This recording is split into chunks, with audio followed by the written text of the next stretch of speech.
Venerdì 29 settembre, Santi Michele, Gabriele e Raffaele. È il 272esimo giorno dall'inizio dell'anno, ne mancano 93 al termine. Il sole sorge alle 7:06 e tramonta alle 18:56. La luna si leva alle 19:10 e tramonta alle 6:46.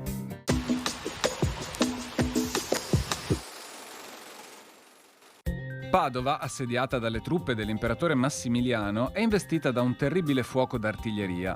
In pochi giorni cadono dentro le sue mura circa 1500 proiettili.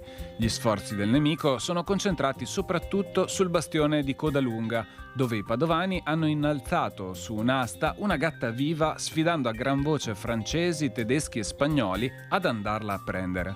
Esasperati dalla resistenza e dallo scherno, i comandanti delle truppe assedianti promettono un premio di 10.000 ducati a chi riuscirà per primo a conquistare il bastione. Gli attacchi si succedono agli attacchi, ma le perdite sono tali che Massimiliano, sconfitto da una gatta, toglie l'assedio.